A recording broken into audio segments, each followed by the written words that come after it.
Nandamuri family నుంచి మూడో తరం నటులు చిత్ర పరిశ్రమలోకి క్యూ కడుతున్నారు. జూనియర్ ఎన్టీఆర్, కళ్యాణ్ రామ్, తారక రత్న, చైతన్య కృష్ణ హీరోస్గా చేశారు. ప్రస్తుతం తారక్, కళ్యాణ్ రామ్లు మాత్రమే హీరోస్గా రాణిస్తున్నారు.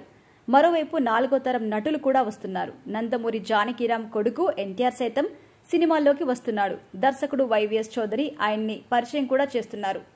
ఇక ఇదే క్రమంలో ఇటీవల బాలయ్య కొడుకు మోక్షజ్ఞని హీరోగా పరిచయం చేస్తున్నట్టు ప్రకటించారు.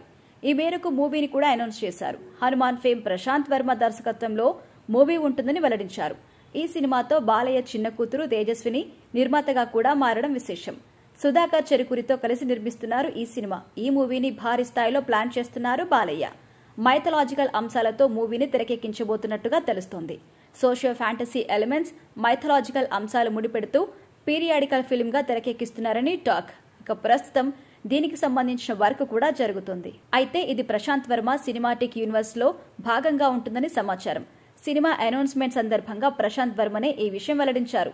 అంటే హనుమాన్ సినిమా ఎలిమెంట్స్ ని టచ్ చేస్తుందని, దానికి దీనికి లింక్ ఉంటుందని టాక్.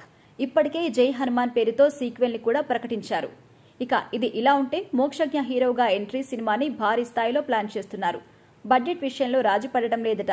సాధారణంగా ఒక హీరో డబ్ల్యూ ఫిలిం అంటూ భారీ స్థాయిలో ఉన్న 50-60 కోట్లకు మించి ఉండదు. అది అందరికీ రిస్కుతో కూడుకుంది. కానీ మోక్షజ్ఞ మూవీని సుమారు 100 కోట్ల బడ్జెట్తో తెరకెక్కిస్తున్నారట. ప్రశాంత్ వర్మ చాలా గ్రాండియర్ గా ప్లాన్ చేస్తున్నట్టుగా తెలుస్తోంది. ఇక దర్శకుడిపై నమ్మకంతో బాలయ్య కూడా ఓకే చెప్పారట.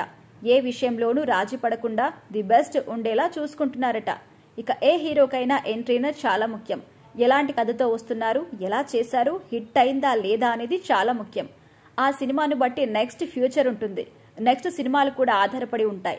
అందుకే బాలకృష్ణ కొడుకు విషయంలో రాజీ పడటం లేదు అని సమాచారం. నిర్మాతలు కూడా ఆ విషయంలో సపోర్టివ్ గా ఉన్నారట.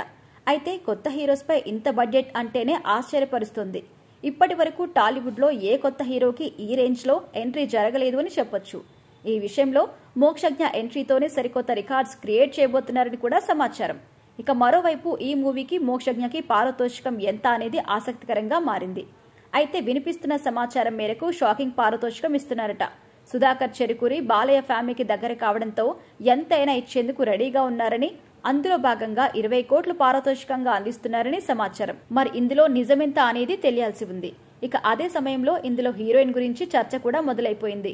శ్రీలీల పేరుతో పాటు అతిలోక సుందరి, శ్రీదేవి రెండో కూతురు ఖుషీ కపూర్ పేర్లు వినిపిస్తున్నాయి. ఎక్కువగా శ్రీలీలకు ఓటు వేస్తున్నారట. ఇప్పటికే ఆమె బాలయ్యతో భగవంత్ కేసరి సినిమాలో నటించింది. అప్పుడే ఆమెను ఫిక్స్ చేసుకున్నారట బాలయ్య. ప్రస్తుతం ఈ వార్త నెట్టింట వైరల్ గా మారింది. మరి త్వరలోనే ఈ మూవీ గ్రాండ్ గా ఓపెనింగ్ నిర్వహించబోతున్నారని, దీనికి ఎన్టీఆర్ గెస్ట్ గా వచ్చే అవకాశం ఉంటుందని కూడా తెలుస్తోంది.